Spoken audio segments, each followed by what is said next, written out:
할렐루야. 네, 함께 우리 온라인으로 예배하게 돼서 너무 감사합니다. 먼저 제가 강의를 시작하기 전에 여러분들한테 부탁을 좀 하나 하고 싶어요. 저는 제 강의 시간에 여러분들이 댓글을 다는 것을 권장합니다.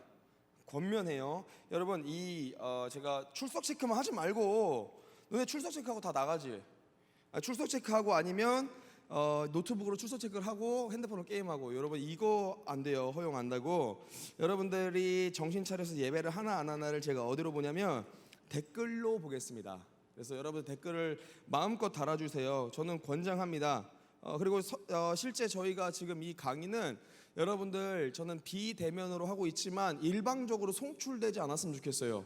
여러분들과 얼마든지 커뮤니케이션 할 방법들을 제가 많이 찾아왔습니다. 그래서 여러분들이 계속 이렇게 옳지 짝짝짝 박수 좋아요, 안 나가요 오홍 좋아 계속 이렇게 올려주세요. 샬롬. 선생님들이 하지 말고요, 여러분들 그 웹툰 밑에 여러분들 댓글 이상하게 달잖아. 한 번씩 그렇게 댓글을 좀 달아주세요. 자, 한번 인사해봅니다. 제가 안녕하세요 하면 여러분들이 댓글로 안녕하세요, 하이하이 뭐 이런 것들 있죠. 자, 한번 해보겠습니다. 안녕하세요 여러분들. 와, 좋아. 사람 누구야? 좋아. 좋아요. 계속 올려주세요. 여러분들, 오늘 여러분들이 반응하지 않으면 제가 상당히 힘들어요. 출석만 하지 말고요. 여러분들 출석 늦었어요. 지각. 은희야 너 지각이야. 서은아 지각. 자, 출석만 하지 말고요. 여러분들 우리가 같이 이렇게 함께, 그렇죠. 좋아. 아주 좋아요.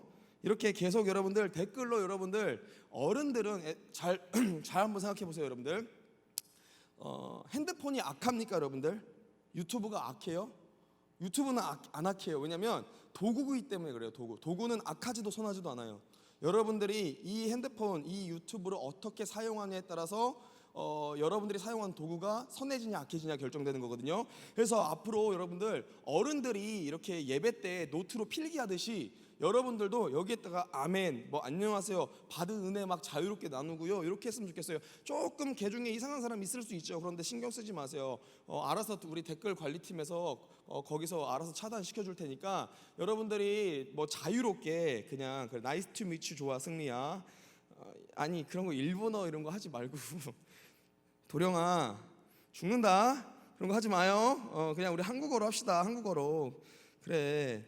자유롭게 우리가 함께 이렇게 예배했으면 좋겠어요.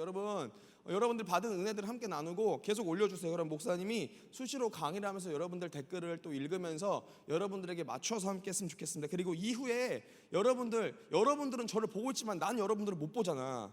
그러니까 어떻게 하냐면 여러분들이 인스타그램에 해시태그를 걸어가지고 이렇게 합시다. 상당교회 청소년부 해시태그를 걸어가지고 여러분들 셀카를 올려주세요. 그럼 내가 진짜로 일일이 다 하나씩 해가지고 다 좋아요 눌러줄게요.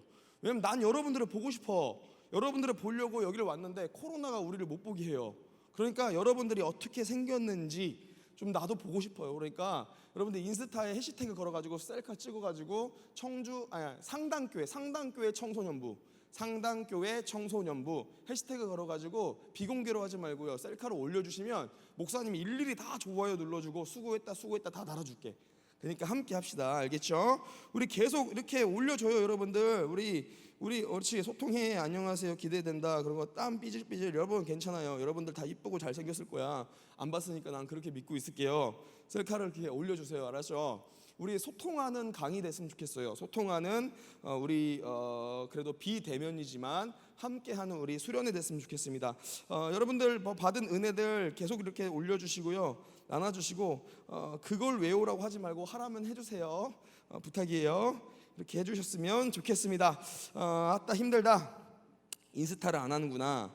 인스타를 안 하면 어떻게 해요? 그냥 모르죠. 뭐 어떻게 인스타 하는 친구들이라도 제가 보고 싶어요. 목사님이 하나하나 다 끝나고 그렇지 앞으로 계속 이렇게 해요. 그렇게 합시다. 그렇게 하면서 목사님이 다 이렇게 하나하나 좋아요 다 눌러주고요, 댓글 수고했다고 다 달아줄 테니까 우리 소통하는 우리 강의 하도록 여러분들 같이 좀 따라와 주셨으면 좋겠습니다. 오늘 강의의 제목이 이거예요. 강의의 제목이 뭐냐면 복음의 가치로 사는 삶이라는 제목입니다. 복음의 가치로 사는 삶. 질문은 애들아, 질문은 이따가 목사님이 한 번에 강의 조금 짧게 끝내고 질문은 한 번에 여러분들이 있는 궁금증을 다 한번 목사님이 이야기를 해드릴게요. 그러니까 지금은 질문보다는 여러분들의 그 리액션, 반응이 중요해. 아멘, 옳지. 아주 좋아요. 이런 거 뭐 엄청나신 분이네요. 물론 엄청나진 않지만 여러분들이 그렇게 봐주시니까 감사해요. 대단하신 건 하나님인데 그렇게 봐주셔도 감사해요. 멋지셔요. 고마워 서연아. 멋있게 봐줘서 고마워. 자, 어쨌든 이렇게 여러분들과 소통을 계속 하면서 우리가 함께 강의를 할게요. 복음의 가치로 사는 삶이라는 제목으로 함께 강의를 좀 나누고 싶습니다. 오늘 강의에 보면 말씀이 있어요. 그 말씀 한 구절 같이 한번 읽어볼게요. 고린도전서 9장 23절 말씀 여러분들 같이 한번 읽어볼게요. 그리고 다 읽고 나서는 여러분들 아멘 하고 댓글로 이렇게 달아줘요. 그게 소통이니까. 자, 함께 읽습니다. 시작. 내가 복음을 위하여 모든 일을 행하는 것은 내가 복음에 참여하려는 것이다. 다시 한번 읽어요. 내가 복음을 위하여 모든 것을 행함은 복음에 참여하고자 함이라. 아멘. 아유 고마워요. 아멘 아멘. 계속 올라오네. 자, 목사님은 그 가치를 되게 중요하게 생각해요. 한 사람이 어떠한 가치관을 갖느냐, 이게 굉장히 중요하다고 생각해요. 여러분, 목사님은 소년원에 아까 말했다시피 엄청나게 많이 가서 복음을 전해요. 전국에 있는 소년원들 다 다니면서 복음을 전한다 보면 뭐가 보이냐면, 소년원에 가잖아요. 그럼 애들이 너무 특출난 애들이 많아요. 정말이에요. 목사님 공부 잘하는 애들을 많이 봤지만 진짜 특출나고 뛰어난 애들은, 우리나라의 창조적인 인재들은 다 소년원에 있는 것 같아요. 애들이 얼마나 영리하냐면 목사님이 소년원 사역을 하면서 그런 사건들이 있었어요. 애들이 소년원에서 술이 먹고 싶어요. 근데 소년원에서 술을 줘요, 안 줘요? 절대 안 주죠. 그러니까 어떻게 하냐면 애들이, 실제 있었던 일이에요. 그 급식에 나온 요구르트를 지들끼리 모아서 발효를 시켜서 술로 먹은 적이 있어요. 그래서 다 징계방을 간 적이 있어요. 어마어마한 애들이에요. 이거를 사실 우리는 어른들도 못하는 일, 애들이 엄청 영리하다고요. 소년원 사역을 쭉 하다 보면은, 저는 소년원이 되게 좋은 이유가 뭔가 복음을 전했을 때 애들이 너무 잘 받아줘요.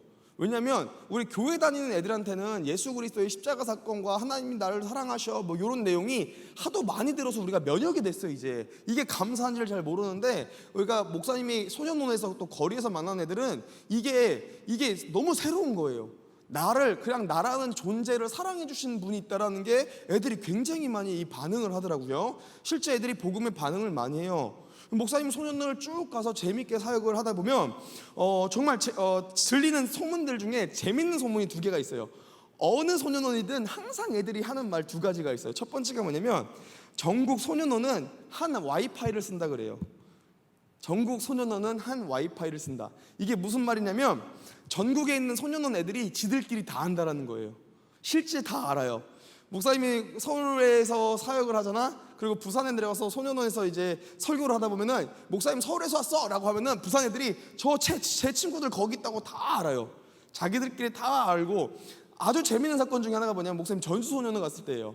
한 4년 전에 전주소년원 가서 설교를 하는데, 목사님 이제 서울에 있는 정신역으로 여자소년원, 이제 안양에 있는 여자소년원 가서 또 설교를 계속 들어간 적이 있는데, 가서 사역을 하다가 이제 그 다음 날에 전주소년원 가가지고요, 내가 정신여고 다녀, 내가 정신여고에서 아이들 계속 가서 복음 전하고 있어라고 얘기를 설교 시작을 했더니, 전주소년원에 있던 애가 갑자기 설교 중에 손을 드는 거예요. 얼굴 막 마동석처럼 생겼어. 전신에 문신 있고 덩치 이만한 애가 설교 시간에 딱 손을 드는 거예요. 근데 갑자기 일어나더니, 그 정신여고에 무슨 반에 이름 누구누구 부르면서 걔 있지 않니? 그래서 네가 걔를 어떻게 하냐고 얘기했더니 자기 여자친구래요. 그래가지고 올라가면은 꼭 사랑한다고 좀 전해달래. 그 내가 그걸 듣고, 얘네들끼리 다 아는구나 진짜. 연계가 다 돼 있어요. 참 재밌는 거, 소년원에 가가지고 또 들려지는 아주 재밌는 소식 중에 하나가 뭔지 아세요? 그건 뭐냐면, 애들이 소년원 나온 애들이든 소년원 안에 있는 애들이든 항상 얘기하는 것 중에 하나가 뭐냐면, 소년원은 안 온 애들은 있어도 한 번만 온 애는 없다라고 얘기하더라고요. 소년원은 안 온 애는 있어도 한 번만 온 애들은 없다. 근데 진짜 목사님이 애들을 찾아봤어요. 나이가 어린 애들, 나이가 한 16, 17 정도 되는 애들은 한 번만 온 애가 있어. 근데 나이가 18살 이상인 애들을 보잖아요. 진짜 소년원에 한 번만 온 애 찾기가 너무 힘들어요. 왜 그런지 아세요, 여러분들? 애들이 안에서 변화 받아요. 실제 예수님 만난다니까. 안에서, 소년원 안에서 같이 이렇게 성경 읽고요, 같이 예배해요. 애들이 얼마나 뜨거운데 막 예배 때 울어요. 애들이 진짜 예수님을 영접하고요, 자기가 새롭게 살린다고 마음을 굳게 먹어요. 그런데 문제는 뭐야? 나오면 항상 무너져. 그리고 다시 또 들어와요. 여기서 또 변화 받으려고 마음 먹고 예배해요. 근데 또 나가면 어떻게 해요? 또 무너져요. 제가 그거를 유심하게 보면서 한 몇 년 애들이 왜 그럴까 그 사이클을 봤더니 놀라운 거 하나를 발견해요. 그게 뭐냐면 애들이 삶에서 알고 있는 게 다 이런 거밖에 없는 거예요.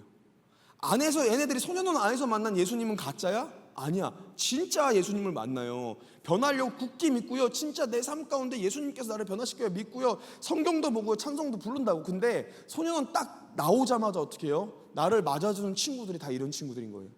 애들이 야 고생했다, 술 한잔 하자, 내가 사줄게, 그러면서 점점 그 자리로 끌려가는 거예요. 여러분, 알아가고 있다는 거는 정말 중요한 거예요. 정말 중요한 거예요. 왜냐하면 이 알아간다라는 게 뭐가 되냐면, 그 산 사람이 무엇을 알아가냐에 따라서 그 알아가는 게 뭐가 되냐면 사람이 가치가 돼요. 이 가치는, 여러분들, 가치는 뭐냐면 한 사람이 욕구나 관심의 대상, 한 사람이 목표가 되어지는 모든 것을 통틀어서 가치라고 그래요. 그리고 이 가치가 하나의 관점이 되면은 가치관이 되는 거예요. 그래서 인간이 자기를 포함한 모든 살아가는 세계 속에서 자기가 어떠한 가치관을 갖냐에 따라서 그것으로 근본 어떠한 평가와 어떠한 보여지는 태도가 완전히 달라진다는 거예요. 똑같은 걸 봐도요, 어떠한 가치관이 있냐에 따라서 보여지는 리액션과 행동과 말하는 것과 생각하는 게 다 달라진다는 거예요. 그래서 가치관이 정말 중요해요. 여러분들, 가치관. 여러분들은 어떠한 가치관을 가지고 있습니까? 참 재밌는 게, 얘들아, 우리가 예수님을 만나면 어떻게 될 것 같아요? 그래, 진실아, 아멘, 고맙다. 진짜 우리 진실은 진실로 진실되구나. 고마워, 진실아. 여러분, 계속 이렇게 아멘 이런 거 계속, 이 채팅창이 계속 활발해야 돼요. 여러분들, 이게 예배 시간에 안 떠들고 그런 내용이 아니에요. 여러분들이 은혜 받은 걸 체크를 좀 해줬으면 좋겠어요. 우리가 소통하고 있다라는 거 우리가 함께 합시다. 예수님을 믿잖아? 뭐가 제일 변하는지 아세요, 여러분들? 우리가 생각하면은 예수님을 믿으면, 홍준이 고마워, 종훈이 고마워. 예수님을 믿으면 우리가 이렇게 뭔가 상황이 급변하게 변할 거라고 생각하는 사람들이 너무 많아요. 그러니까 예수님을 믿으면 어렵고 힘들다가 예수님을 믿으면 상황이 변해져요. 막 내가 너무 막 건강하지 않은데, 내가 막 이렇게 아픈데 예수님을 믿으면 내 몸이 건강해질 거라 생각하는 사람이 되게 많아요. 물론 그럴 수 있는데 그게 첫 번째 변화가 아니에요. 어떤 사람은 내가 예수님을 믿잖아? 성격이 되게 안 좋은데 예수님을 믿으면 성격이 갑자기 좋아지는 줄 알아. 이게 예수님을 믿으면 첫 번째 변화인 줄 알아요. 여러분, 그게 첫 번째가 아니에요. 뭐가 예수님을 믿으면 첫 번째로 변하냐면, 모든 성경의 인물들 중에서 예수님을 딱 만나고 하나님을 인격적으로 만났더니 가장 먼저 변했던 게 뭔지 아세요? 그건 가치관이었어요. 내가 기존에 알고 있던 가치관이 다 깨져버리고 그리스도적인 가치관으로 살게 되는 거예요. 하나님을 만나니까 내가 중요하게 여겼던 것들이 다 부질없고 하찮게 보여. 그리고 하나님께서 주어주신 그 사명이 너무 중요하게 느껴지는 거예요. 가치관이 사실 가장 먼저 그리스도인들에게 변화되는 거죠. 여러분, 성경에 나오는 복음 전파자들의 삶을 봐도 마찬가지예요. 이분들은 복음을 위해서 모든 걸 다 포기하고 삽니다. 돈이나 명예나 건강이나 심지어 자기가 하고 싶은 욕구와 욕망도요, 이분들은 다 버리고요, 무엇을 위해 살아? 복음을 위해서만 살아요. 왜 그래요? 복음이 무엇인데 이 사람이 그렇게 살아요? 이 사람들은 복음이 자기 삶의 최고의 가치관이 되었기 때문에 그래요, 여러분들. 그러니까 복음 외에 다른 것들이 별로 부질없어 보이는 거예요, 여러분들. 여러분, 이게 진짜 그리스도인의 삶이라는 거예요. 오늘날 우리가 예배한다고 이렇게 예배하고요, 우리가 예수님을 믿는다고 예수님을 믿지만, 여러분 고민해봐야 돼요. 그렇지, 서연아, 바울과 같이 변하는 것이네요. 아주 정답이에요. 바울도 마찬가지예요. 가치관이 완전히 변했잖아요. 첫 번째, 그죠? 아주 정답이야, 소연아, 잘했어요. 자, 이렇게 우리의 삶을 한번 생각해봐야 돼. 나는 예수님을 믿고요, 엄마 아빠가 우리 교회 장로님, 권사님이고요, 집사님이고요, 우리 교회 쌤이고요, 혹은 목사님, 전도사님이고요, 이런 거 다 떠나서 내 삶에서 가치관에 가장 중요한 게 뭐냐라는 거예요. 여러분, 한번 곰곰이 생각해봐야 돼요. 복음을 위해서 모든 삶을 바치며 살아갔던 분은요, 여러분들, 어떤 막 우리가 생각할 땐 뛰어난 사람이라서 그렇게 생각하는데 이 사람들 대단한 사람이라고 보지만 여러분 결코 그렇지 않아요. 이거는 아주 당연한 거예요. 예수 그리스도의 복음을 인격적으로 경험한 사람들의 아주 일반적인 당연한 삶이었다는 거예요. 예수 복음을 경험한 사람들은 세상적인 가치와 세속적인 사고로는 이해가 안 되는, 도저히 이해가 안 되는 아주 미련하고 바보 같은 삶을 살게 돼요. 왜냐하면 세상은 이익과 실리가 최고의 가치예요. 우리가 살아가는 우리가 경제, 우리가 또 살아가는 이 자본주의, 이 사회에서의 주는 핵심 절대적인 가치가 뭐예요? 이익과 실리인 거예요. 그러니까 이익과 실리가 최고의 가치라고 이야기하는 이 메시지 속에서 안정된 삶을 살고 편안하게 살고 안락하게 사는 것이 최고의 목표인 이 우리들의 삶 속에서 자신의 모든 것들을 복음이라는 예수라는 분 하나 때문에 내 삶을 다 포기하고 바칠 수 있는 이유가 뭐예요? 그거는 예수가 나의 가치의 가장 첫 번째가 되기 때문이에요. 복음이 가치관의 가장 첫 번째가 되기 때문에 우리는 어떠한 삶을 살고 있습니까? 한번 고민해 봐야 돼요. 그래서 성경에 뭐라고 얘기합니까? 고린도전서 1장 18절 말씀. 여러분 이거 읽고 나서 여러분 또다시 아멘 다 치세요. 알았죠? 아주 좋아. 여러분들 잘 따라오고 있어. 자, 고린도전서 1장 18절 말씀 다 같이 읽어봅니다. 시작. 십자가의 도가 멸망하는 자들에게는 미련한 것이요 구원을 받는 우리에게는 하나님의 능력이라. 아멘. 자, 한번 아멘 다 쳐보세요. 아멘. 아유 좋아요. 아멘 아멘. 여러분 보세요. 오늘 고린도전서 말씀은 뭐라고 해요? 십자가의 도가 멸망하는 자들에게는 미련한 것이고 구원을 받는 우리에게는 하나님의 능력이래요. 십자가의 도라는 게 뭐예요? 그리스도의 그 십자가의 길을 놓고 양극단에서 평가를 합니다. 한쪽에서는 야 이렇게 살 필요 없어, 이건 멍청한 거야, 이렇게 살지 마, 이것처럼 미련한 삶이 어떻게, 야 왜 이렇게 살아 라고 얘기를 하고요. 한쪽에서는 이게 진짜 하나님의 능력이지, 이렇게 살아야 돼 라고 얘기를 한다는 거예요. 여러분 우리는 어떠한 입장이냐고 여러분들 한번 고민해 봐야 됩니다. 이 복음이라는 것을 깨달은 사람들은 그냥 본인들이 그냥 내 것을 포기합니다 정도가 아니에요. 여러분들 이 복음이 주는 아주 절대적인 가치를 발견하기 때문에 그래요. 여러분 이 복음이 주는 절대적인, 세상의 가치로는 절대로 나오지 않는 복음이 주는 절대적인 가치들이 있습니다. 여러분들 오늘 그 가치에 대해서 함께 잠깐 나누고 싶어요. 여러분들 복음은 세상이 주는 그 어떠한 것으로도 메꿀 수 없는 절대적인 가치가 있어요. 세상과 너무 다른 가치가 있습니다. 그 가치가 뭐냐면 유일성과 영원성이라는 거예요. 여러분 한번 고민해 봤으면 좋겠어요. 세상에 유일한 게 있을까요? 딱 하나밖에 없는 게 있을까? 한번 뭐가 있을까? 한번 여러분들이 채팅창에 한번 쳐봐봐요. 세상에 딱 하나밖에 없는 거, 창세 이전부터 종말 이후까지 딱 하나밖에 없는 거 뭐가 있을까요?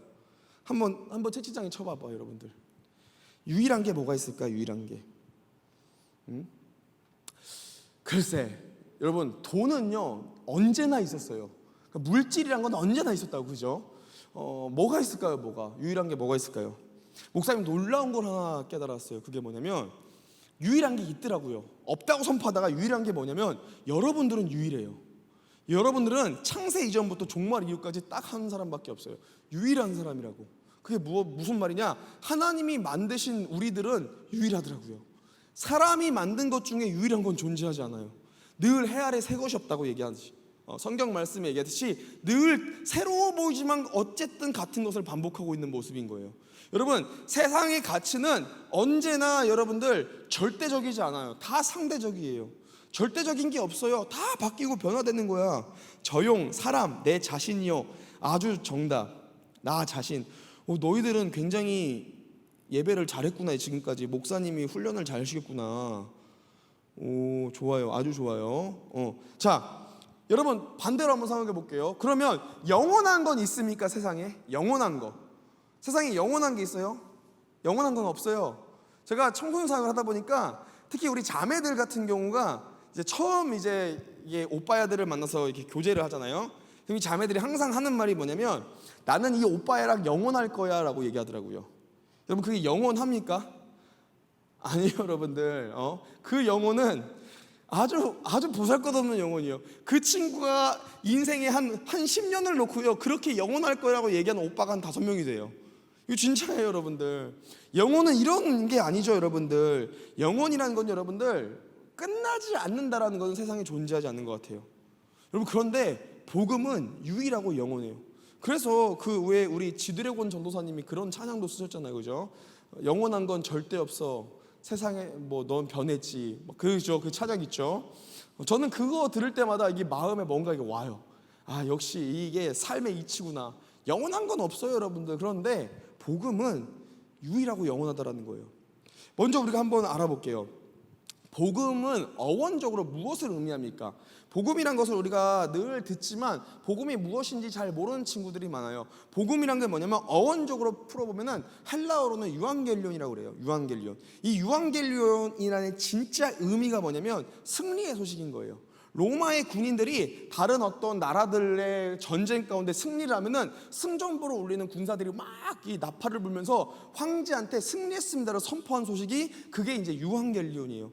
그래서 복음은 승리의 소식인 거예요. 승전보. 히브리어는 반면에 뭐라고 얘기하면 베쇼라나 바사르라고 그래요. 이건 뭐냐면 두 가지 의미가 있어요. 첫 번째가 뭐냐면 국가적으로 모든 국민들이 들어야 되는 아주 중요하고 아주 중대한 소식, 막대한 기쁜 소식을 의미합니다. 두 번째 바사라는 뭐냐면 기쁜 소식을 포함하고요. 두 번째 의미 가운데는 육체나 몸이나 살을 의미해요. 그래서 예수 그리스도는 바사르예요. 왜냐하면 기쁜 소식이 몸이 되어서 오신 분이기 때문에 그래요. 너무 재밌죠? 영어는 가스펠 혹은 굿뉴스라고 그러죠. 이건 무슨 뜻입니까? 기쁜 소식인 거예요. 여러분 어원적으로 이 우리가 복음이라고 얘기할 때 다 공통적으로 등장하는 게 뭔지 아세요? 기쁜 소식인 거예요. 예수 그리스도의 십자가의 구속하심 그리고 부활 승천하심은 기쁜 소식이라는 거예요. 유일하고 영원한 기쁜 소식. 여러분 세상에 그 어떠한 것도 소망 둘 곳 없고 모든 게 다 절망 가운데 끝나고 사망 고통 가운데 끝내야 되는데 유일하게 구원받을 수 있는 길을 주님께서 사랑으로 보이셨다라는 거. 그게 우리 가운데 기쁜 소식. 이게 여러분들의 복음인 거죠, 여러분들. 그런데 여러분도 한번 고민해봤으면 좋겠어요. 복음이 기쁜 소식이라는데 여러분 진짜 유일한 기쁜 소식이라고 하는데 여러분 내 삶 가운데 복음 말고는 기쁜 게 없습니까? 한번 고민해. 여러분 어떠한 소식 내가 진짜 예수 말고 아무것도 기뻐하는 게 없어요? 아니요. 기쁠 거 많아요, 여러분들. 여러분들은 뭘 할 때 기뻐? 한번 쳐볼까? 여러분들은 뭘 할 때 가장 기뻐요? 뭐 할 때 기쁠까? 청소년들은 우리 사랑하는 청주 상당교회 청소년부 우리 친구들은 뭐를 할 때 가장 기쁠까? 일단 이 시간이 빨리 끝나야 기쁘겠죠. 그죠? 뭘 할 때 기쁠까요? 뭐 많이 있을 것 같아요. 뭐 먹을 때, 그죠? 먹을 때, 또 뭐 잘 때, 또 뭐 덕질할 때, 뭐 게임할 때, 그죠? 우리 상당교회는 롤을 많이 해요. 배틀그라운드 밥 먹을 때, 그렇죠? 러블리즈 컴백 소식, 이야. 러블리즈가 몇 명이었지? 그래요, 러블리즈. 잘 때 기뻐요. 덕질할 때, 그림 그릴 때, 친구들과 놀 때, 음악 들을 때. 봐봐, 기쁜 소식 너무 많아. 근데 어떻게 예수 그리스도의 기쁜 소식이 우리 가운데 진짜 기쁜 소식이냐고. 한번 고민해봐야 돼요. 교회 갈 때, 아 진실아, 넌 진실되지 못해. 교회 갈 때, 그래. 칭찬 받을 때, 은영이 잘했어요. 자, 친구들이랑 만날 때, 그래요. 우리가 기쁜 소식 상당교회 갈 때 진실아 진실돼야지. 그래요. 아무것도 안 할 때 러블리즈 8명이에요. 오케이 그래 8명. 그래 우리 하여튼 뭐 우리 기쁠 때 많아요, 여러분들. 근데 어떻게 예수 그리스도의 어떤 복음만이 진짜 유일된 기쁨이냐고요. 그럼 여러분들 혹시 이거 좋아하는지 한번 물어보세요. 여러분 혹시 돈 좋아해요? 돈? 솔직히 나는 돈을 별로 안 싫어. 솔직히 나는 별로 돈을 싫어합니다라고 생각하는 사람 있나? 아마 대부분 없을걸요. 우리 찬양팀들, 우리 청년쌤들 돈 싫어하는 사람 손? 솔직하게. 그래요? 그러면 나는 평생 가난배기로 굶어 죽어도 상관없어요? 아니요, 여러분들. 다 돈 좋아해요. 돈 좋아한다고요, 여러분들. 그럼 돈이 복음입니까? 돈이 기쁜 소식이에요? 목사님은 이렇게 뭐라고 해야 돼?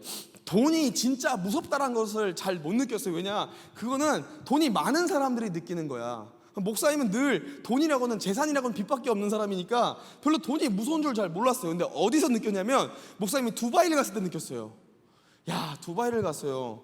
목사님이 그 코스타라고 이제 해외 유학생 집회를 간다고 아프리카를 갔었어야 돼. 아프리카에 가는데 중간에 한국에서 아프리카까지 직접 못 가니까 한 군데는 거쳐야 되는데 이제 코스타 이렇게 국제총무인 유임금 목사님이 강사들 우리들을 데리고 두바이 한번 들렸다가 한 9시간 정도 비행기 좀 딜레이 시켜놓고 한번 이렇게 쭉 돌자고 얘기를 하시더라고요. 9시간이면 두바이를 다 도니까. 그래서 두바이를 딱 들렸어요. 두바이 한인연합교회 우리 목사님들 오셔가지고 같이 교제하면서 두바이를 딱 돌았는데 여러분, 두바이는요 일단 너무 더워요. 얼마나 덥냐면 진짜 더워요. 이게 애들아 봐봐봐, 그 덥잖아? 막 더워. 이거는 별로 안 더운 거야. 진짜 더우면 어떻게 되면 밖에 딱 나가 하고 말이 안 나와요. 그리고 건물 들어가서 와, 중간에 기억이 사라져요. 너무 더워서. 그러니까 이게 나도 그때 느껴서 말이 나오면은 별로 안 더운 거구나. 야, 지금 왜 이렇게 덥냐. 습기도 엄청 장난 아니더라고요. 야, 그 어느 정도냐면 목사님이 이제 건물에 있다가 바깥에 딱 나와요. 문을 열고 나오잖아요. 그러면 숨을 들이마시잖아. 그럼 딱 그 느낌이야. 우리가 사우나 들어가가지고 숨 들어마실 때 있죠. 그 뜨거운 공기가 내 코와 폐까지 이렇게 내려가는 그 위치 추적이 어디쯤 됐는지 느껴지는 게 있잖아. 그거 그런 느낌이라고. 그러니까 거기는 밖이 그래요. 너무 더워요. 주위가 다 노란색이에요. 나는 거기가 사막 한가운데니까 모래가 많은 줄 알았는데 그 선교사님이 얘기하는데 햇빛이 너무 세서 그렇대. 햇빛이 너무 세서 햇빛이 노랗게 다 보이는 거예요. 진짜 더워요. 그런데 그 사막 한가운데 강이 있어요. 사막에 바다가 있어요. 사막에 산이 있고요, 공원이 있어요. 이거 어떻게 한 건 줄 아세요, 여러분들? 두바이에서 만든 거예요. 돈 주고 만든 거라고요. 얘들아, 성경에 보잖아요. 성경의 이사야서에 보면은 하나님 나라를 얘기할 때 뭐라고 얘기하세요? 사막에 꽃이 피어 노래하고요, 사막에 샘이 넘쳐 흘러요. 얘들아, 그거 돈 있으면 돼요. 내가 봤다. 돈 있으면 만들래. 사막에 바다도 만들어요. 여러분, 돈이란 거는 정말 무섭더라고요. 더군다나 우리같이 자본주의라는 이 사회 속에서는 돈이란 게 상당히 우리가 인지하지 못하는 우상이 될 때가 되게 많더라고요. 여러분, 생각해봤더니 인류 역사 가운데 하나님이라는 신을 제외하고 여전히 쭉 인류 역사 가운데 끊임없이 있었던 신이 어떤 신인지 아세요? 물질의 신이에요. 그 신의 이름이 물질의 신이라고. 여러분들, 이름은 다 바꿔요. 예수님 시대 때는 만몬이라고 얘기하고요, 지금은 뭐 자본주의라고 하고요. 다 다르지만 언제나 하나님 말고 있었던 신 중에 하나가, 우상이 그 물질의 신이었어요. 여러분들, 그러니까 사실 하나님이라는 신을 제외하면 이 땅을 통치하는 가장 영향력 있는 그 악한 신의 이름은 물질일 가능성이 크다라는 거예요. 여러분, 그러면 우리가 진짜 이 돈이 그러면 복음입니까, 여러분들? 아니요. 왜냐하면 이 물질은 영원하지 않기 때문에 그래요. 영원하지 않기 때문에. 그래서 여러분들, 예수님을 만난 사람들의 첫 번째 기준점이 뭔지 아세요? 세상의 가치에 대해서 헛되는 것을 발견하는 거예요. 세상의 가치와 세상의 어떠한 욕구와 욕망에 대해서 헛되다라고 고백하는 거예요. 여러분, 그 부분이 오늘 전도서 1장에 나옵니다. 전도서 1장 말씀 한번 우리가 읽어볼게요. 전도서 1장 1절에서 11절 말씀. 여러분들이 읽고 어떻게 한다? 아멘으로 채팅창에 친다. 이거 꼭 하세요. 그렇지 서연아, 그렇지만 돈은 우리를 구원하지 못해요. 아멘. 자, 함께 읽습니다. 시작. 다윗의 아들 예루살렘 왕 전도자의 말씀이라. 전도자가 이르되 헛되고 헛되며 헛되고 헛되니 모든 것이 헛되도다. 해 아래서 수고하는 모든 수고가 사람에게 무엇이 유익한가? 한 세대는 가고 한 세대는 오되 땅은 영원히 있도다. 해는 뜨고 해는 지되 그 떴던 곳으로 빨리 돌아가고 바람은 남으로 불다가 북으로 돌아가며 이리 돌며 저리 돌아 바람은 그 불던 곳으로 돌아가고 모든 강물은 다 바다로 흐르되 바다를 채우지 못하며 강물은 어느 곳으로 흐르든지 그리로 연하여 흐르느니라. 모든 만물이 피곤하다는 것을 사람이 말로다 말할 순 없나니 눈은 보아도 족함이 없고 귀는 들어도 가득 차지 아니하는도다. 이미 있던 것이 후에 다시 있겠고 이미 한 일을 후에 다시 할지라. 해 아래는 새 것이 없나니 무엇을 가리켜 이르기를 보라 이것이 새 것이라 할 것이 있으랴. 우리가 있기 오래전 세대들에도 이미 있었느니라. 이전 세대들이 기억됨이 없으니 장래 세대도 그 후세대들도 함께 기억됨이 없으리라. 아멘. 여러분, 여러분들이 읽은 이 전도서의 1장 1절에서 11절 말씀이 뭔가 희망차고 밝고 좋습니까? 아니면 굉장히 절망차입니까? 절망찬 게 아니라 절망스럽습니까? 절망스럽고 뭔가 굉장히 막 엄청 다크해 보게 느껴져요. 절망스럽죠. 여러분 잘 봐봐봐. 목사님은 돈을 많이 갖고 있어 본 적이 없기 때문에 애들아 돈은 다 헛된 거야 라고 얘기를 못해요. 그거는 돈을 그래도 만수르 정도는 갖고 있어야 돼. 그런 사람이, 돈을 많이 갖고 있는 사람이 세상에 돈은 다 헛된 겁니다 라고 얘기할 수 있다고요. 목사님은 명예가 없어요. 그래서 애들아 세상에 명예는 다 부질이 없는 거야 라고 얘기를 못해요. 그렇게 얘기할 수 있는 사람은 적어도 유엔 사무총장 정도는 해봐야 돼. 그래야 세상의 모든 명예는 부질없습니다를 얘기할 수가 있다고요. 그래 안 그래? 인정? 인정. 빨리 오 지읒 한번 해봐 빨리. 인정. 그죠? 맞아요. 그래서 목사님은 부질없어 헛돼 이런 말 잘 못해요. 그런데 여러분들 오늘 전도서에서 이렇게 얘기했던 사람이 누군 줄 알아요 여러분들? 그 사람은 솔로몬이에요. 여러분 솔로몬이 가난뱅이입니까? 돈이 많습니까? 어마어마하게 부유했던 사람이에요. 솔로몬은요 하나님이 주신 너무 많은 부가 있어요. 오늘날로 그 솔로몬이 그때 당시에 가졌던 재산을 오늘날로 측정을 하면은 최소치가 3,000조래요. 3,000조. 여러분 솔로몬은요 최소가, 개인 최소가가 3,000조라고 해요. 그 본인이 갖고 있었던 재산을 지금으로 환산하면 여러분 3,000조면은 만수르를 돈 주고 살 수 있어요. 어마어마하게 부자라고요 여러분들.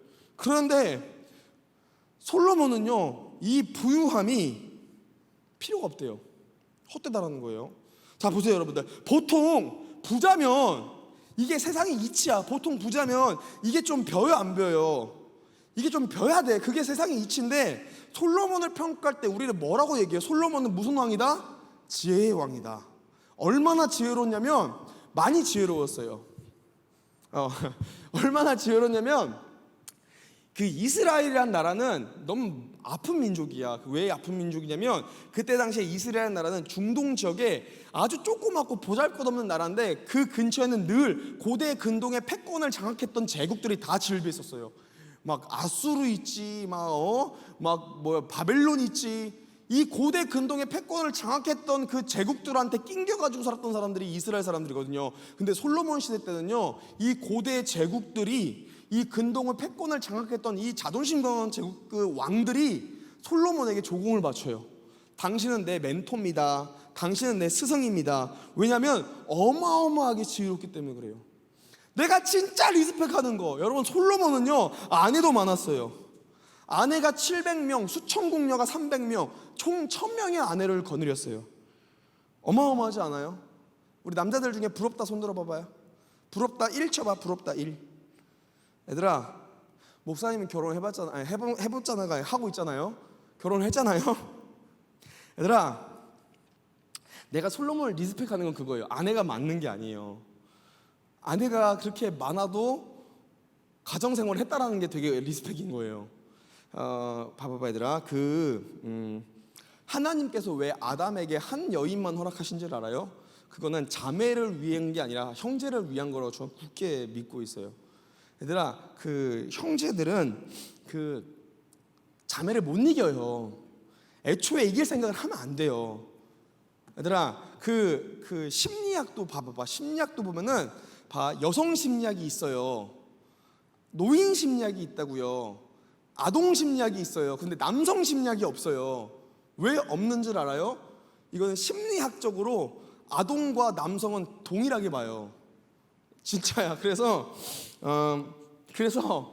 뭐라고 이야기하면 남자는 잘 키우면은 애, 못 키우면 개. 이렇게 자매들이 얘기하더라고요. 자, 목사님 화면에 있는 목사님이 뭔가 멋있어 보이고 대단해 보이죠. 근데 목사님 와이프가 목사님한테 뭐라고 얘기할까요? 큰아들이라고 호칭을 해요. 큰아들. 자기의 삶에서 가장 큰 양육자는 나라고 얘기를 하더라고요. 여러분 그런데 이러한 자매가 1000명이에요. 와, 내가 목사잖아. 와이프로만 목회도 1000명 목회를 하는 거야. 그렇지 않아요? 야, 와이프가 1000명. 일단 그러면 아내 이름 1000명을 외웠을 거 아니야, 그지? 야, 얼마나 지혜로우면 1000명의 사람의 이름을 외우냐, 그지? 두 번째, 봐봐봐. 우리 자매들 입장에서 생각해봐봐. 너네들이 너무 사랑하고 너무 좋아서 결혼한 남자가 있어요. 너무 행복하게 결혼했다? 근데 결혼했는데 문제는 뭐냐면 결혼을 딱 하고 보니까 그런 여자가 999명이 더 있는 거야. 그럼 어떻게 할 것 같아요? 둘 중에 하나겠지. 999명을 죽이든가 한 명을 죽이든가, 그죠? 이게 보통 자매들의 생각이잖아. 여러분, 얼마나 많은 다툼이 있었겠어요. 그런 놀라운 사실을 먼저 아세요. 솔로몬은요, 여러분들, 단 한 번도, 자녀 때문에 힘들었던 건 많아. 근데 솔로몬의 인생사에 단 한 번도 아내 때문에 힘들어했더라가 없어요. 나는 진짜 리스펙이에요. 1000명의 아내를 거느리면서 아내 때문에 힘들지 않았다고? 얼마나 지혜로우면. 역시 하나님은 굉장히 지혜를 많이 주신 것 같아요. 목사님이 그냥 우스갯소리로 솔로몬에 대해서 설명을 했어요. 솔로몬은 여러분들 성경에 한 가지 임팩트가 있는 사람이에요. 어떠한 임팩트인지 알아요, 여러분들? 솔로몬은 사람이, 인간이 할 수 있는 모든 걸 다 해본 사람의 상징인 거예요. 그러니까 인간이 누릴 수 있는 모든 걸 다 누려본 사람, 인간이 원하는 것들을 다 갖춘 사람의 상징이 솔로몬이에요. 그런데 이런 솔로몬이 자기 인생 말년의 전도서를 어떻게 기록합니까? 세 가지를 통해서 우리 가운데 메시지를 던져줘요. 첫 번째, 우리 인생 속에서 진짜 영원한 게 무엇이냐, 이터니티에 대해서 얘기를 합니다. 두 번째, 우리 인생 속에서 진짜 진정한 의미는 어떤 의미냐, 미닝에 대해서 얘기를 해요. 세 번째, 우리 인생에서 과연 새로운 것은 무엇이냐, 뉴 라이프에 대해서 이야기합니다, 여러분들. 여러분, 이렇게 다 누려봤던 솔로몬이요, 결국 그 입술로 고백하는 건 뭔지 아세요? 헛되다라는 거. 헛되다. 헛되고 헛되더니 모든 것이 헛되도다. 반면에 여러분, 사탄이 복음의 삶을 회방할 때 가장 많이 하는 것 중에 하나가 뭔지 아세요? 그건 막 뭔가 우리한테 핍박을 주고요, 그죠? 여러분, 지금 우리가 받는 거는 핍박이 아니에요, 여러분들. 이거는 그냥 우리 건강을 위해서 우리가 이렇게 있는 거죠, 그죠? 뭐 정치적으로 얘기하는 게 아니라 그래요. 우리는 지킨 건 지켜야 되는 거예요. 그게 맞아요. 전염병이잖아. 우리가 서로 조심하고 온라인으로도 예배할 수 있어요. 나는 이게 너무 감사해요, 여러분들. 온라인을 통해서 여러분들을 만날 수 있잖아. 온라인 예배가 금지되게 된 게 아니야. 우리는 온라인을 통해서 하나님을 같이 누릴 수 있고 각자의 삶에서 하나님을 만날 수 있어요. 여러분, 아주 뭐라고 해야 돼? 나는 이 온라인 너무 감사해요, 진짜. 우리가 같이 예배를 할 수 있잖아요, 그죠?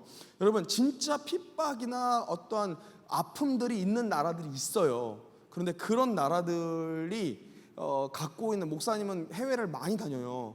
근데 그 복음의 비공개적인 나라들을 보잖아요. 그 사람들의 거기에 있는 성도들은요, 신앙이 놀랄 만큼 좋아요. 우리보다 정말 뛰어나게 좋아요. 여러분, 핍박이 우리 그리스도인들을 무너지게 하는 게 아니에요. 뭐가 무너지게 하는지 아세요? 사단이 우리를 무너뜨릴 때 하는 것은 딱 한 가지 방법이에요. 그게 뭔지 아세요, 여러분들? 소망이 전혀 없는 이 땅의 삶과 세속적인 것을 이 추구하는 가치에 끊임없이 거짓 소망을 불어넣는 거예요. 말을 좀 편하게 하면은 예수님 외에 다른 것이 너무 매력적이게 보이게 하는 거예요. 예수 말고 다른 것이 너무 좋아 보이게 만드는 거예요. 이게 사단의 역할인 거예요. 사단은 죽이지도 못하고 살리지도 못해요. 죽음과 여러분들 생사는 다 하나님께 있는 거예요. 사단은 어둠이 아니야. 하나님께서 어둠과 빛이 되세요. 사단이 한 역할이 뭔지 아세요? 사단은 그냥 이간질하고 성도와 하나님의 사이를 그냥 이렇게 훼손하는 것밖에 없어요. 그 유혹을 주는 거라고요, 여러분들. 사단에게는 아무런 힘이 없습니다, 여러분들. 모든 힘은 하나님께 있어요. 근데 사단은 우리를 통해서 끊임없이 복음을 회방시키게 하려고요, 이 땅에 거짓 소망을 불어넣어요. 오늘날 청소년들, 고3들, 오늘날 교회로 오는 많은 대한민국의 예수 믿는 청소년들에게 있어서 가장 큰 거짓 소망이 뭡니까? 대학이죠.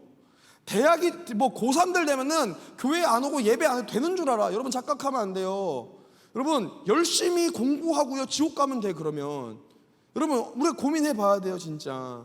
우리가 뭐 공부가 너희들의 인생의 전부가 절대 아니에요. 물론 최선을 다하는 건 중요해요. 근데 하나님께서 우리에게, 그리스도인들에게 원하시는 거는 결과가 아니라 과정이에요. 결과는 누구에게 있습니까? 하나님께 있는 거죠. 그 과정을 충실히 이행하면 되는 거예요, 여러분들. 세상에 주는 임팩트가 뭐야? 세상은 과정이 아니라 결과를 원해요. 그러니까 어떻게 해요? 과정은 어떻게 개떡같이 하든지 컨닝하고 뭐 하든지 괜찮아. 결과만 좋으면 돼. 이렇게 사는 인생이 뭐야? 이런 사람들이 많이 모이면 여기가 지옥이 되는 거예요. 우리가 한번 고민해 봐야 돼. 우리의 인생 가운데 예수님보다 값지게 보이는 게 뭐냐라는 거예요. 그걸 거짓 소망이라고 얘기해요. 그래서 단편적으로 우리 크리스천들이 너무 세상의 것들에 마음을 두고 있어요. 대학만 잘. 여러분, 하나님께서 니들을 이 땅에 보내실 때 대학교 가라고 보내셨어요? 절대 아니에요, 여러분들. 하나님께서 여러분들이 하나님께 돌아갔을 때 대학교 보고 여러분들이 천국 지옥이 결정됩니까? 여러분들의 구원이 대학교에 있어요. 너는 지방 잡대 나왔으니까 너는 지옥. 하나님이 너는 서울대 나왔으니까 너는 천국. 뭐 이렇게 얘기하세요? 여러분, 그거 주님 앞에서 아무런 부질이 없습니다, 여러분들. 보잘것 없어요, 여러분들. 하나님께서 우리 가운데 원하신 게 뭐냐라는 거예요. 복음 전하고 사명 감당하고 하나님과 더 가까이 가는 거, 주님 앞에서 끊임없이 주님과 동행하는 거, 이런 거 원하시지 않겠어요? 하나님이 인도하시면 우리는 너무 무시할 때가 많아요, 여러분들. 한번 곰곰하게 생각해 봐야 돼요. 결국 끝나고 썩어지고 없어질 세상입니다. 여러분 대학교 가면 되게 좋을 것 같죠? 대학교 가면 진짜 좋을 것 같죠? 대학교 가면 모든 걸 할 수 있을 것 같죠? 대학교 가면 지금 너희들의 삶보다 거의 한 5배 정도는 더 힘들어요. 그럼 대학교 졸업하면 좋을 것 같죠? 대학교 졸업하면 뭐가 있어요, 여러분들? 직장을 어디를 구해야 되냐? 취업의 어떤 관문이 있어요. 그럼 취업을 준비하는 분들은 취업이 되면 좋을 것 같죠? 취업되면 너무 행복하고 기쁠 것 같죠? 진짜 미안한데요, 여러분 순간이 구해진 순간부터 여러분 그 삶은요 너무 아프고 눈물과 고통의 애완적인 삶이 돼요. 오늘날 대한민국의 직업들을 보세요. 우리 직장 다니는 쌤들 보세요, 여러분들. 출근하면서 퇴근을 꿈꿔요. 시간 체크를 한다고요, 여러분들. 왜 그래요? 여러분 이 땅 가운데 즐겁고 행복하고 진짜 참된 소망이 될 건 없다라는 거예요. 그럼 누구에게 있냐라는 거죠. 여러분 복음은 절대로, 그 복음의 가치는 세속의 그 어떠한 가치보다 막강한 권력이 있습니다, 여러분들. 권위가 있고요, 우리의 삶을 총체적으로 움직이는 엄청난 힘이 있고요, 죽음 이후까지도 우리를 이끌 수 있는 강력한 힘이 있다는 거예요. 그래서 뭐라고 얘기합니까? 갈라디아서 1장 6절 10절 말씀이에요. 함께 읽을게요. 갈라디아서 1장 6절에서 10절 말씀. 자, 함께 읽습니다, 여러분들. 아멘 쓰세요. 아멘. 그리스도의 은혜로 너희를 부르시는 일을 이같이 속히 떠나 다른 복음을 따라가는 것을 나는 이상하게 여기노라. 다른 복음은 없나니 다만 어떤 사람들이 너희를 교란하여 그리스도의 복음을 변하게 하려 함이라. 그러나 우리나 혹은 하늘로부터 온 천사라도 우리가 너희에게 전한 복음 외에 다른 복음을 전하면 저주를 받을지어다. 우리가 전에 말하였거니와 내가 지금 다시 말하오니 만일 누구든지 너희가 받은 것 외에 다른 복음을 전하면 저주를 받을지어다. 이제 내가 사람들에게 좋게 하랴 하나님께 좋게 하랴 사람들에게 기쁨을 구하랴. 내가 지금까지 사람들의 기쁨을 구하였다면 그리스도의 종이 아니니라. 아멘. 여러분 갈라디아에서는요 분명히 다른 복음, 거짓 복음을 얘기합니다. 오늘 우리 마음 가운데 자리 잡은 다른 기쁜 소식이 뭐가 있습니까, 여러분들? 여러분 그런 모든 것들을 따라가는 순간 우리의 삶은요 종이 된다는 것을 기억하셔야 돼요. 세상의 종. 여러분 우리가 생각하는 나쁜 어른들이 처음부터 나쁜 어른들이었던 줄 알아요? 절대 그렇지 않아요. 그분들도 순수한 마음이 있었던 때가 있어요. 그런데 나쁜 것들을 따라가기 시작하는 거예요. 세상의 것들을 따라가다 보니까, 돈을 쫓아가다 보니까 어떻게 되는지 아세요? 돈이 어느 순간 내 목을 사슬을 매고 돈이 나를 이끌어요. 그럼 나는 돈에 이끌린 대로 가야 되는 돈의 종이 되는 거예요. 여러분 세상은 우리를 종살이를 시킵니다. 그런데 하나님은 어떻게 합니까? 주님 복음의 은혜는요 우리를 자유케 한다 그래요. 종이 아니라 빚진 자라고 얘기를 해요. 그리스도의 은혜로 말미암아 빚진 자. 여러분 우리의 삶이요 복음이라는 가치로 살길 소망이에요. 나는 우리 사랑하는 친구들이 엄마 아빠의 하나님이 아니라 이젠 너희들의 하나님을 만났으면 좋겠어요. 엄마 아빠의 예수, 목사님, 선생님, 전도사님의 예수가 아니라 너희들의 예수를 만났으면 좋겠어요. 여러분 온라인으로 예배돼요. 여러분은 오히려 더 잘 될 수 있어요. 단둘이 만나는 그 하나님의 은혜가 얼마나 큰지 여러분들이 좀 느꼈으면 좋겠습니다. 그렇게 해서 여러분들의 삶이 진짜 그 복음의 가치로 말미암아 여러분들의 삶과 여러분들의 거하는 것들이 그렇게 사라질 수 있도록 간절히 소망하고요. 또한 저는 여러분들을 위해서 또 기도할 거예요. 여러분들의 삶 가운데 그 복음으로 말미암아 여러분들의 영역이 여러분들이 걷는 모든 곳들이 하나님 나라가 드러나기를 또 간절히 소망합니다. 아멘. 자, 이제부터는 시간이 됐어요. 여러분들에게 질문을 받아서 여러분들의 질문을 함께 잠깐 나누는 시간을 갖도록 하겠습니다. 혹시 여러분들 목사님한테 뭐 질문할 거, 또 신앙적인 질문들 이런 것들을 마음껏 또 올려주시면 목사님이 함께 질문에 대해서 대답을 좀 해주고요. 목사님 기도하고 예배 마치겠습니다. 함께 잠깐 질문거리들 목사님이 받도록 할게요. 자, 질문 올려주세요. 질문을 올려주세요. 다 아멘 아멘 아멘 아멘 아멘 냉 아멘 아멘 냉.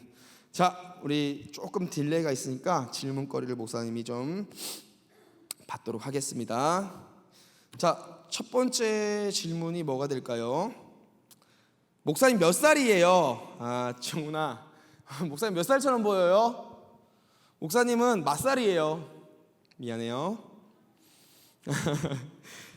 독특한 목회 사역을 하게 된 계기가 어떤 것이었을까요? 독특한 목회 사역 계기. 목사님은 이 친구들을 찾아간 적이 없어요. 이 친구들이 저한테 왔던 것 같아요. 처음에 어떻게 시작하게 됐냐면 목사님 사역하던 교회에 그 근처에 있는 가출 청소년들이 목사님 사역하는 교회를 교회 문 따고 들어와서 본당에서 술 먹고 뻗어 있더라고요. 중학교 한 2학년 정도 된 애들이. 그 친구들을 목사님이 깨워가지고 다 와 일어나 시키마 하면서 막 혼내가지고 다 내쫓았어요. 근데 애들이 또 담대하게 또 왔더라고요, 저한테. 똑같은 모습으로. 요거 반복하다가 이제 제가 목사님 생각했던 거죠. 아, 얘네들은 교회에 알아서 찾아온 애들인데 내가 왜 쫓아낼까? 그러다가 얘네들을 밥을 먹이게 되고, 이제 밥을 먹이면서 애들 예배를 초청하게 되고, 예배를 얘네들을 위해서 만들고, 이제 양아치들이 떼거리로 모였으니까 줄여서 양떼 예배하자 해서 양떼 예배가 시작이 되었어요. 그래서 이제 처음에 아이들을 만나게 되고, 그러면서 이 친구들과 자꾸 길거리에서 아이들을 만나게 되다 보니까 이렇게까지 온 것 같아요. 자, 교회를 다니다가 떠난 친구를 돌아오게 하려면 어떻게 해야 될까요? 교회를 다니다가 떠난 친구를. 이건 조금 포괄적인 질문이야, 예찬아. 근데 목사님이 조금 힌트를 주면 첫 번째, 왜 떠나는지가 알아야 돼요. 교회를 왜 떠나는지에 따라서 방향, 그 접근 방법이 다 달라질 것 같아. 두 번째, 어떠한 이유든 내가 볼 때 얘들아 봐봐봐. 하나님께 실망해서 교회를 떠난 사람은 없어요. 누구한테 실망하냐면 하나님을 믿는 우리한테 실망해서 떠나는 거야. 그러면 결국에 누가 잘해야 된다? 우리가 예수 믿어 교회 다녀가 아니라 이제는 이 세대는 애들아, 목사님이 계속 얘기하는 것 중에 하나가 뭐냐면 이 세대는 복음을 귀로 듣는 게 아니라 눈으로 보고 가슴을 때려야 되는 세대가 되었어요. 예찬이가 하나님을 믿으면서 하나님과 함께하는 모습이 얼마나 기쁜지를 친구한테 보여주세요. 그리고 하나님과 함께하면서 얼마나 그리스도인은 정직하고 선한지를 보여주세요. 그리고 예찬이가 그 친구와 관계성을 좋게 쌓으세요. 그리고 이 친구 마음 가운데 예수님이 조금씩 보여지기 시작하면 교회로 여러분 전도하면 될 것 같아요. 그게 사실은 가장 기본적인 복음 전파 방법인 것 같아요. 목사님 된 지는 얼마나 되셨어요? 목사님 된 지는 얼마나 되셨어요? 목사님은 지금 3년 됐어요. 목사님 된 지 지금 맞아요. 3년 된 것 같아요. 야, 너는 누구냐 대체? 아까부터 되게 센치한 질문들만 하는데 정광훈 목사님과 사랑제일교회에 대해서 어떻게 생각하시냐고요? 이건 따로 오세요. 목사님의 아주 명확한 판단과 비판을 해드릴게요. 근데 지금 내가 볼 때 너는 이거는 네가 지금 나한테 올린 건 내가 볼 때 나를 싫어하거나 아니면 나를 곤란스럽게 하려고 하는 내용인 것 같지만 어쨌든 목사님이 개인적으로 목사님한테 질문해주면 내가 나에 대한 명확한 평가를 얘기를 해드리도록 할게요. 목사님 직장 생활 해보셨나요? 목사님은 정확하게 직장 생활을 풀타임제 직장 생활 해본 적 없고요. 알바 생활은 되게 많이 했던 것 같아요. 여러 알바들을 많이 했어요. 목사님은. 그렇죠. 목사님이 만나셨던 예수님은 어떤 분이셨나요? 마은이. 목사님이 만났던 예수님은 어떤 분이셨나요? 목사님이 만난 예수님은 너무 사랑해 주시는 동시에 너무 무서운, 이게 동시에 저는 느꼈어요. 동시에. 그러니까 목사님은 늘 그 기점마다, 내 삶에서 아주 중요한 기점마다 주님께서 저를 깨닫게 하신 동기가 있어요.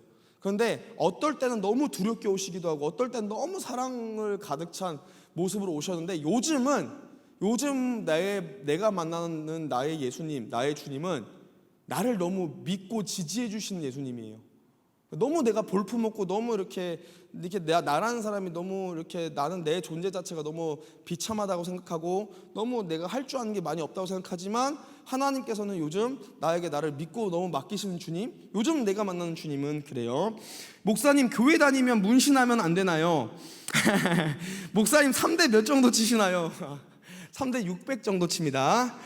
목사님 교회 다니면 문신하면 안 되냐요? 자, 문신과 술, 담배에 대해서 목사님 잠깐 얘기해 줄게요. 문신이 보니까 레위기에 보면은 문신하지 말라가 명확하게 얘기해요. 근데 그때 그 레위기의 배경과 오늘날의 배경으로 같게 평가하기엔 조금 무리수가 있다고 저는 생각을 합니다. 그러나 내가 판단했을 때 나는 이 술, 담배 문제나 이 문신 문제도요, 저는 어떻게 생각하냐면 할 수 있어. 해도 돼. 그런데 그리스도인은 예수님 때문에 안 하는 게 있어야 될 것 같아요. 이 술, 담배 문제나 문신 문제를 성경적으로 접근하는 순간 골치 아프고 싸움만 일어나요. 근데 나는 내 신앙 중에 하나가 뭐냐면 난 문신 애들 너무 많이 만나요. 늘 우리는 문신이 없는 애들보다 있는 애들 훨씬 많아. 근데 그 사이에서 내가 빛나는 이유가 뭔지 아세요? 나는 술, 담배를 한 번도 해본 적이 없어요. 나는 문신을 한 번도 안 했어요. 그리고 나는 밥 먹을 때 기도해. 그게 내가 빛이 나더라고요. 내가 우리 애들을 만났을 때. 그러니까 여러분, 이 포스트 모더니즘이라고 얘기를 해요. 포스트 모더니즘 사회가 주는 핵심 가치가 뭐냐면 절대성에 대한 상실인 거예요. 모더니즘은 절대성이 너무 부각이 된 거죠. 자유가 상실된 게 모더니즘, 포스트 모더니즘은 이 절대성이 너무 상실됐어요. 그러니까 무슨 말이냐, 이 포스트 모더니즘 시대는 네가 한 것도 정답이고 내가 한 것도 정답이고 너가 한 것도 정답이야. 그러니까 우리는 틀린 게 아니라 다른 거야 라고 얘기하는 게 오늘날의 메시지인 거예요. 근데 오늘날의 이 포스트 모더니즘 사회에서 나오는 가장 결여된 사상이 뭐냐면 절제가 없어요. 오늘날의 세대 가운데는 절제란 게 없습니다. 그래서 그리스도인들이 그리스도인되게 보이려면, 세상과 다르다는 걸 보이려면 뭘 해야 되냐면, 나는 문신문제 다 떠나서 그리스도인들이 절제할 때 오늘날의 세대에서는 그리스도인으로 비춰지게 돼요. 할 수 있고 해도 되지만, 아무 문제 없다고 하지만 예수님 때문에 안 하는 게 하나씩은 있어야 돼요. 무슨 말인지 알아요? 하기 싫고 하고 싶지 않지만 예수님 때문에 할 수 있는 게 하나씩 있어야 돼요. 그게 저는 그리스도인이라고 생각합니다, 여러분들. 그러한 관점에서 여러분들의 신앙으로 그것들을 평가하시면 아주 좋을 것 같습니다. 자꾸 정치적인 문제로 이렇게 나를 이렇게 적지 마, 제발. 정치적인 문제 하지 말고요, 신앙적인 개인의 문제 합시다. 이건 정치적인 문제는 목사님들 개인으로 와요. 목사님이 얘기해 줄게요. 나는 나의 어떠한 명확한, 목사님은 정치적으로 완전 중도입니다. 명확하게 중도고요. 중도기 때문에 잘못하는 양쪽에 대해서 비판하고 이야기할 수 있는, 저는 평가가 전 된다고 생각을 해요. 그렇지만 이 자리는 어떤 이렇게 정치적인 자리가 아니라 여러분들 개인의 신앙을 위한 자리니까 개인적인 것만 이야기들을 하도록 하겠습니다. 몇 살 때부터 교회 다녔어요? 진실아, 목사님은요 태어나기 전부터 교회 다녔어요. 모태신앙이라고 얘기하죠. 무서운 형들 보면 안 무섭나요? 영진아, 무서운 형들이 목사님을 무서워해요. 그래서 나는 이렇게 여러분들이 대할 때는 좀 이렇게 웃으면서 대하고 편하게 대하는데, 또 무서운 형들이 또 무섭게 하려고 하면 목사님도 무섭게 해요. 그래서 물론 이렇게 목사기 때문에 사랑으로 이렇게 하는 건 기본 존재고, 목사님들이 또 목사님 같은 경우는 우리 사랑하는 친구들, 목사님 현장에서 만난 친구들한테 아빠처럼 대하기 때문에 이게 미묘한 자존심 싸움이 되면은 이 친구들이 나한테 무섭게 어떠한 나쁜 사건들이 많이 있겠지만, 목사님이 이 친구한테 완전히 목사와 또 아빠의 입장이 있기 때문에 실제로 애들끼리 칼부림 날 때가 있었어요. 근데 목사님이 가잖아? 그럼 칼을 숨겨요, 애들이 목사님한테. 왜냐하면 목사님은 목사님이니까. 그리고 목사님은 지들한테 약간 아빠와 약간 정신적인 지주 같은 느낌이기 때문에 사실은 그렇게 위험하고 어려운 문제들은 지금까지 한 번도 없었어요. 물론 하나님의 보호하심이기도 하지만, 목사님은 애들을 만나는 목적이 복음 전하려는 분명한 목적이기 때문에 애들과의 어떤 이런 지들과의 감정 싸움과 다툼들은 한 번도 해본 적이 없는 것 같아요. 사역하시려고 운동하시는 건가요? 목사님은 사역하려고 운동 반반인 것 같아요. 사역하려고 운동을 다시 시작했다가 운동에 빠져서 이제 또 이렇게 하는데, 이제 목사님은 정신적으로 이게 이런 친구들을 만나다 보면 말 못할 정신적인 스트레스와 아픔들이 많아요.